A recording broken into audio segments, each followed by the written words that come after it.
here we go again. Nandito na naman po tayo sa panibago nating video para sa ating Inktober 2023 Art Challenge. Alright. Maraming salamat at nandito na naman po kayo nakaantabay sa ating bagong gagawing illustration. So ang ginamit natin ditong pencil ay red pencil para sa ating tema na chains. Alright. So ang concept natin ngayon na gustong gawin ay gagawin ay itong puso ng tao, nakakadinang puso.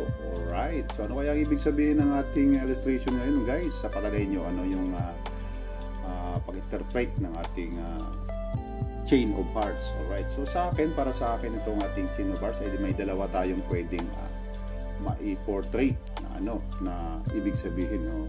Sabihin natin ay may isang tao na nasaktan, yun, na broken heart, sabi nga na broken heart, at ikinadina niya yung kanyang puso at ayaw niya magmahal muli upang hindi na siya masaktan. Alright, so sa magandang part naman sa kabilang banda ay pwedeng ikinadina niya yung puso niya para sa isang tao para hindi na siya magmahal na muli, sapagkat mahal na mahal niya yung taong kanyang napili. Ayun, so pwede po yung parang mas maganda pakinggan yung magmahal ka ng isang tao o parang loyal. Ayan, loyal sa taong pinakamamahal niya.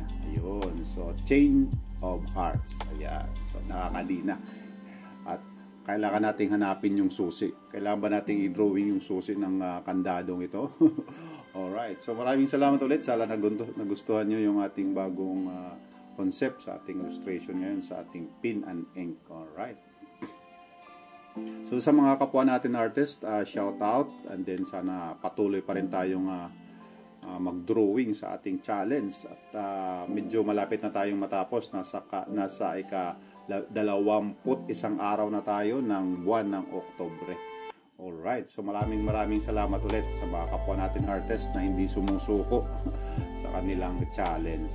Okay, dito naman sa ating pen and ink style, medyo ginaganahan akong gamitin lagi itong brush pen sapagkat napakadaling gamitin sa paggawa ng mga line art or strokes. Hindi katulad ng basic pen lamang na isang lead 0.05 or 0.08 hindi dynamic yung kanyang mga strokes. So pare-parehas lang, but depende na yun sa trip mo o sa gusto mo, kung yun yung gusto mong estilo. So ito, ako sa akin na nag-enjoy ako sa dynamic line sapagkat hindi pantay-pantay, mayroong makapal, may manipis, may patulis. So mas madali ko siyang nagagawa. Alright, so kagaya na ginagawa natin ibang mga illustration, nilalagyan natin ng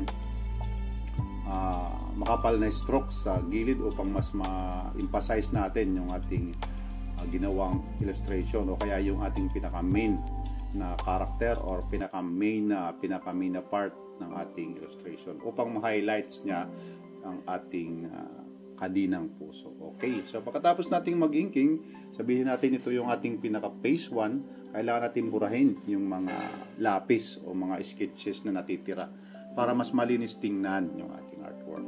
Okay, so dito, pagkatapos natin magbura, sisimulan na natin yung ating shades and shadows gamit ang ating 0.02 pen. So ito yung pinaka-paborito ko laging part ng ating challenge sapagkat napakagandang mag-shading.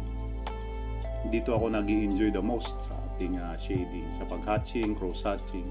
Dahil medyo challenging siya. Kailangan siyang alamin kung saan ko siya ilalagay yung mga shadows, ang mga dark spots. Yun, so nakaka-overwhelm minsan sa paggawa ng mga ganitong mga shading. Dito nagkakaroon ng buhay yung ating artwork kung magkakaroon tayo ng shades and shadows.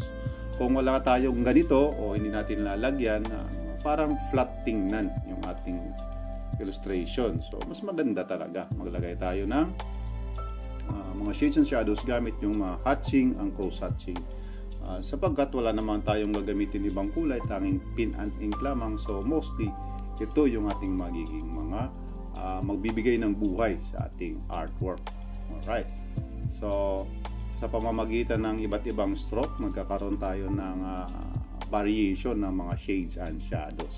Sa ating namang background, naisipan kong maglagay lamang ng faded o parang mga horizontal lines pataas ng ating background.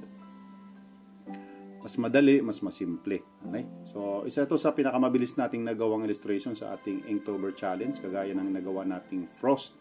Last time, napakabilis nating natapos. Ito rin ay napabilis nating natapos. Natapos natin to ng halos hindi umabot ng 10 minuto. Napakabilis. So, mapapansin natin sa katagalan ng ating ginagawang challenge ay nagiging mas mabilis na yung ating mga strokes na ginagawa. Alright, so ito na yung ating pinaka-final part ng ating illustration. Kumbaga, patapos na yung ating ginagawang illustration. Ang tema natin ay chains. Yan, kadina. Kadinang ginto o ikinadinang puso. Alright. So maraming salamat sa mga sumusuporta sa ating channels at sana patuloy kayong sumubaybay sa susunod pa nating mga channels. Ilalagay na natin yung ating tiba, chains. Alright. So syempre, brass pin yung ginamit natin, and then after that, gagamit tayo ng mas maliit na pin para sa ating pitsa. Ang ginamit natin dito ay 0.05. Ang pitsa natin ay October 21, 2023.